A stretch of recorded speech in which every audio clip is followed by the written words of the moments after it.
কপাল পোড়া, তুমি কেন এই স্লোগান দাও না, আমরা সবাই নবীর সেনা, ভয় করি না বুলেট বোমা, আমরা সবাই রসুল সেনা, ভয় করি না। কি বলো? নেতাজি তোমার জন্য জীবন দিয়ে, নেতাজি তোমার জন্য রক্ত দিয়ে দেবে। গাধা, তুমি কার রক্ত কাকে দাও? কার জীবন কাকে দাও? এই জীবন তোমার বাবার দেয়া জীবন না, এই রক্ত তোমার বাবার দেয়া রক্ত না, এই রক্ত এই জীবন তোমার নেতার না, তোমার দলের না। রক্ত কার? জীবন কার? আল্লাহর জীবন আল্লাহকে দিয়ে দাও, আল্লাহর রক্ত আল্লাহকে দিয়ে দাও। যদি আল্লাহর জীবন আল্লাহকে দিয়ে দাও, আল্লাহ তোমাকে মহাব্বত করবে, ভালোবাসবে। কার জীবন কাকে দাও? কার জীবন? আজকেও দেখেন সুনামগঞ্জে মানুষ মারা গেছে, আজকেও নরসিংদীতে মানুষ মারা গেছে। এই যুবক, অনুরোধ করছি, আমার যে মুসলমান সন্তান আজকে মারা গেছে, কিসের জন্য মারা গেছে বলো তো? নিজেরা দলের জন্য মারা গেছে। ওর ঠিকানা কোথায় হবে আমি জানি না। খসেরা দুনিয়া ওয়ালা আখিরা, খসেরা দুনিয়া ওয়ালা আখিরা। আর দুনিয়াও বরবাদ, আখিরাতেও বরবাদ। কপাল পরে দুনিয়াতেও কিছু পায় নাই, আখিরাতেও কিছু পাবে না। ওর সে কপাল পোড়া। আর দুনিয়াতে না, যদি আল্লাহর জন্য মৃত্যুবরণ করতাম, বিনা হিসাবে জান্নাতে চলে যেত। কি যুবকরা আল্লাহর জন্য জীবন দেওয়ার জন্য তৈরি আছো না? ইনশাআল্লাহ কে কে রাজি আছো? নারায়ে তাকবীর, নারায়ে তাকবীর।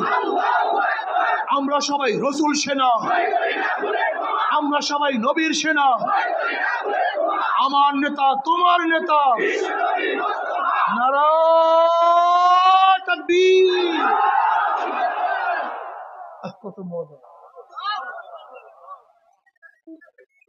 কত মজা। আল্লাহু আকবার, আল্লাহু আকবার। যতবার বলছি সওয়াব আর সওয়াব। আমার মাওলাই খুশি হয়ে গেছে। আর তোমার দলের জন্য, নেতার জন্য যত চিল্লাও না কেন, তোমার নেতা শোনেও না। ওই যে মারা গেছে খবরও নাই, নামও জানেন, ওর নামও জানে। নাম জানলেও বা কি হবে? কবরে কি করবে? কিয়ামতে কি করবে?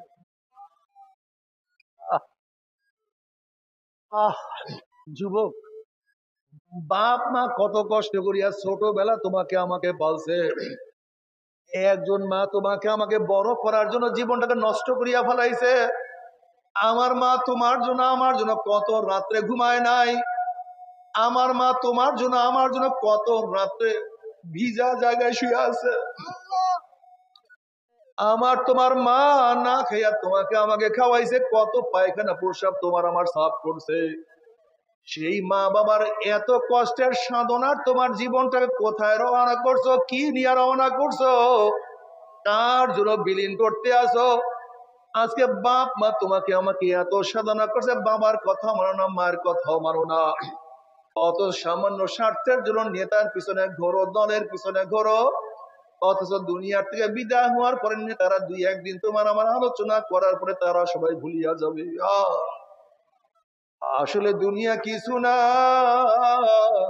हकीकत से तो दुनिया बेखबर है, दुनिया की नुमाइश पर नजर है, दुनिया का दोस्ती में से कागज फूल है, जाहिरी में खुशनमा है, हकीकत में कुछ नहीं। হে আমার যুবক বাবারা, মুরব্বী বাবারা, পর্দারা মা বোনেরা, কি নিয়ে রওনা করছো, কোথায় রওনা করছো? যারা বিশ্বাস করে আখিরাত আছে, যারা বিশ্বাস করে মিজান হবে, যারা বিশ্বাস করে পুলসরাত পাড়ি দিতে হবে, খবরদার হিসাব নিকাশটা মিলাইয়া কেউ মাওলার কবরে দাঁড়াইও।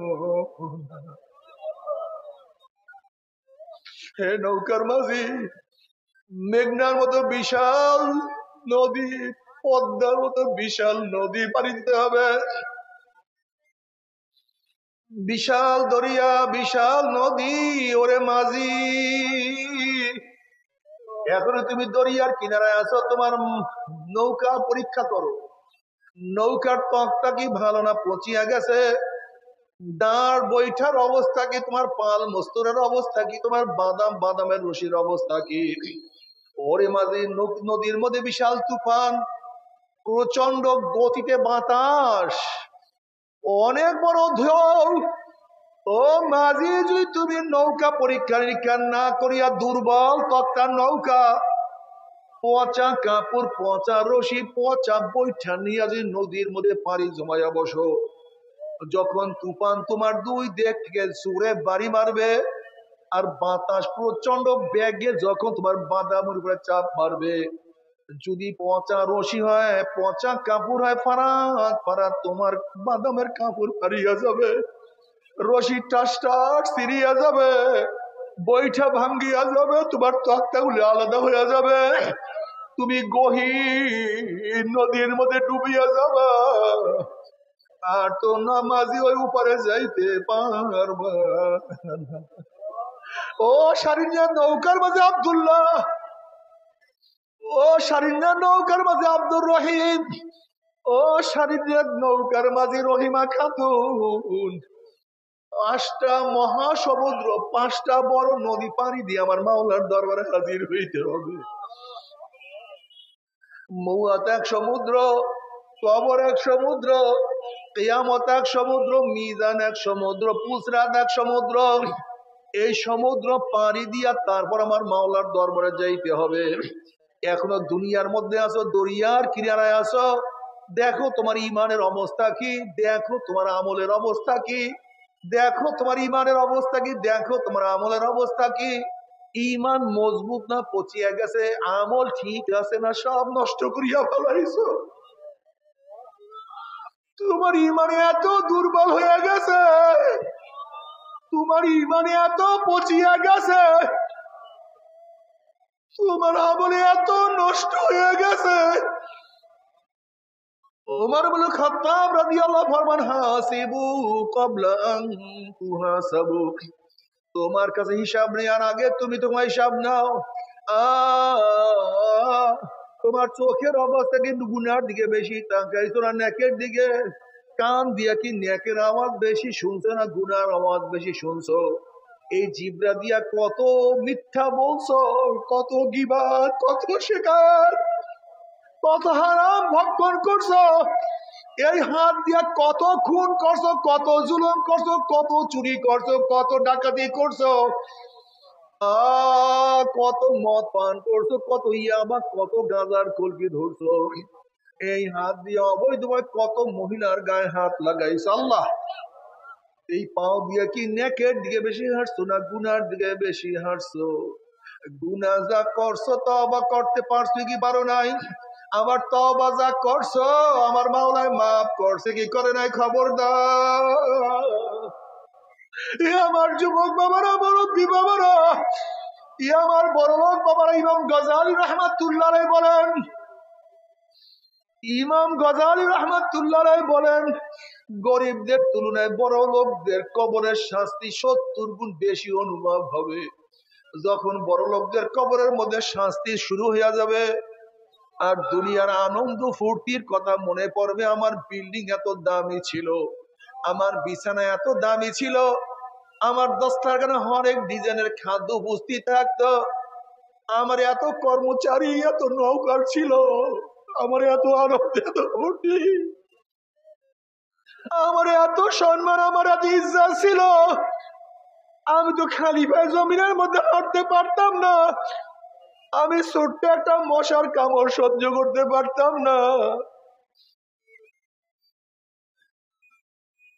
আমি এসি ছাড়া থাকতে পারতাম না।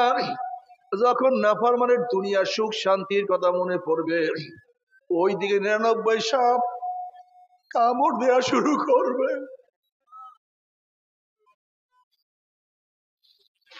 ওইদিকে গুর্জের বাড়ি শুরু হয়ে যাবে।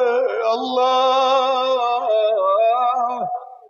ওই নাফরমান বদমাশের 2 পাশের কবরের মাটি এত জোরে চাপ মারবে, আল্লাহ চাপের শোনে এক পাথর হাঁটি আর এক পাথরে লাগাইয়া ফেলাইবে। আল্লাহ, খবর সহ্য করতে পারবি? ওই আযাব তো সহ্য করতে পারবো না।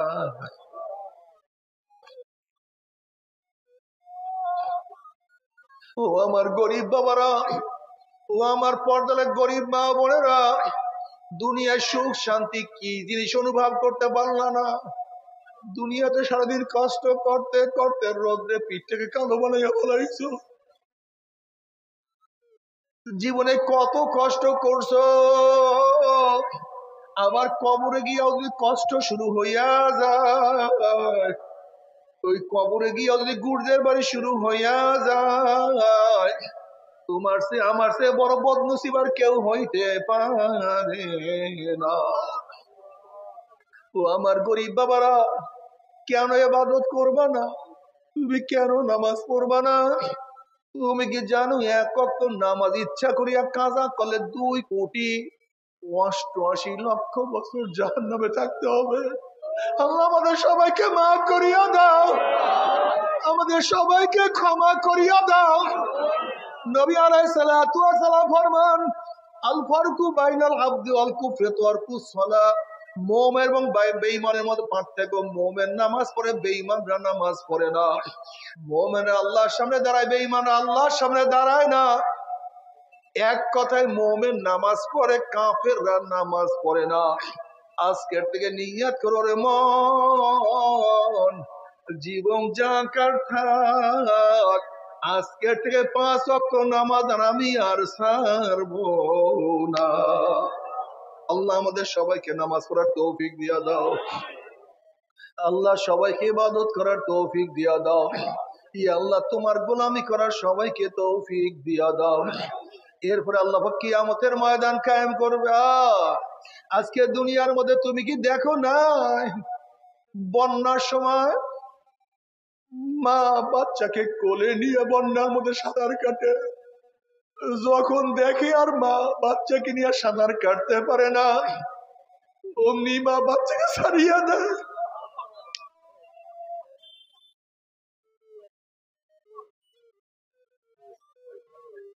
তুমি কি দেখো না, কত বন্যার সময় কত ঘটনা শুনছি, বাবা ছোট সন্তানকে কাঁধে নিয়ে সাঁতার কাটা শুরু করছে।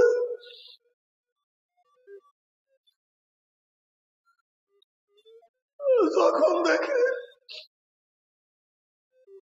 বাবা সাঁতার কাটতে পারে না,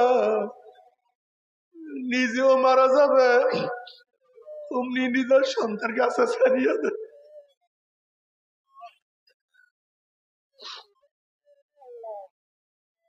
বাবারে দুনিয়ার মধ্যে বিপদে পড়লে বন্ধু চলিয়া যায়, বিপদে পড়লে স্ত্রী স্বামী ছাড়িয়া চলিয়া যায়।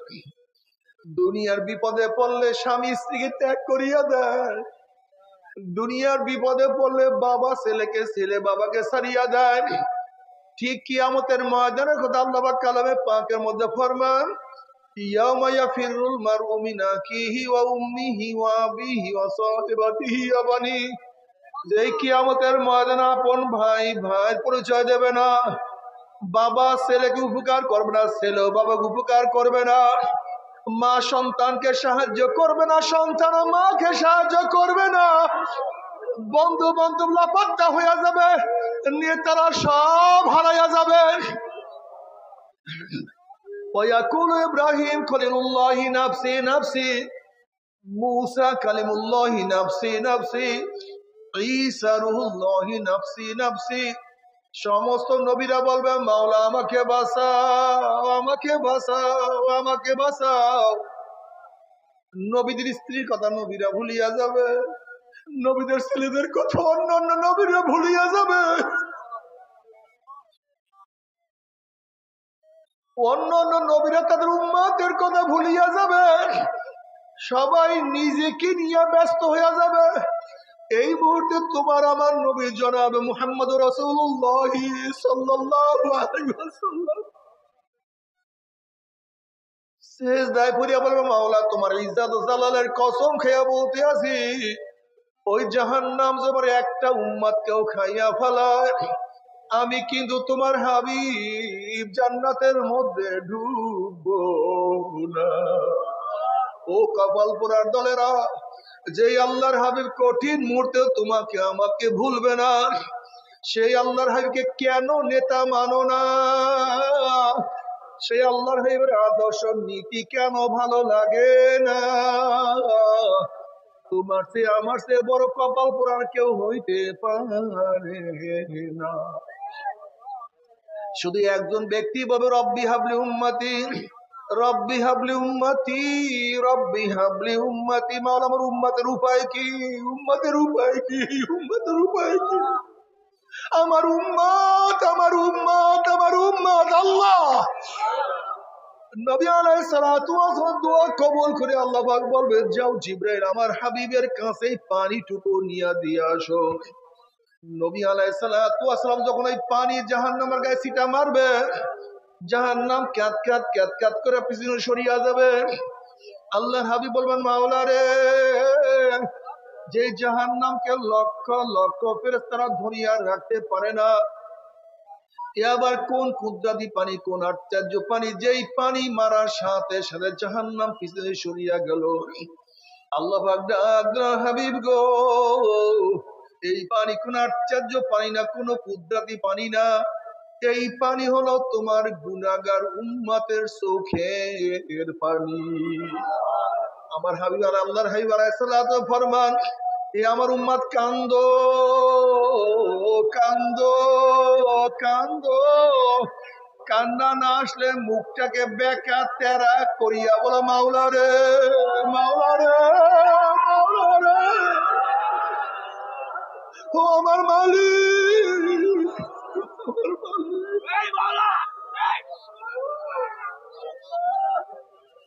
ওরে নামাজে কান্দিও, মুনাজাত দরিয়া কান্দিও।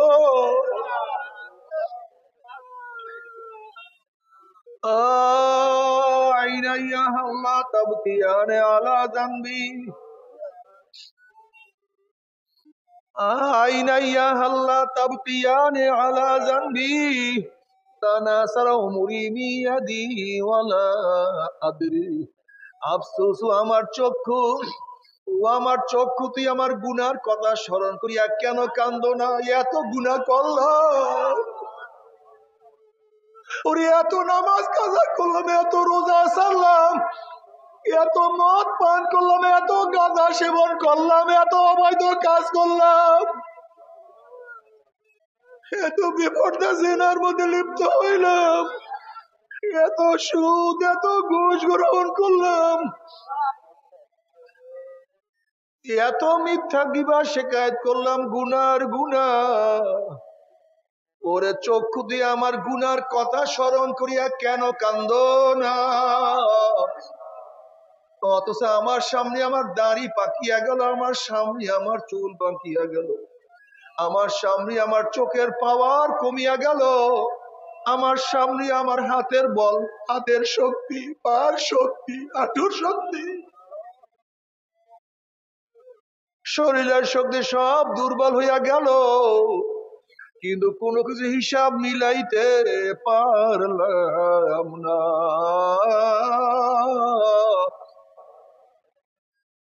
দুনিয়াতে কান্দাইয়া না, খবরে কান্দাইও না, দুনিয়াতে কান্দাইও না, কিয়ামতে কান্দাইও না রে মালিক। ও আমার যুবক বাবার একদিন চিন্তা করছো রে মালিক, আমি যেই গুনাহ করছি, যে তুমি আমাকে কিয়ামতের মাঝে জিজ্ঞাসা করো আমার উপায়টা কি হবে? আল্লাহ পাক কালামে পাকের মধ্যে ফরমান, আল-ইয়াওমা নাখতিমু আলা আফওয়াহিহিম ওয়া তুকাল্লিমুনা আইদিহিম ওয়া তাশহাদু আরজুলুহুম বিমা কানু ইয়াকসিবুন। ওরে কিয়ামতের ময়দানে মাওলা তোমাকে আমাকে মুখ বন্ধ করিয়া দিবে, হাত আল্লাহর সাথে কথা বলবে,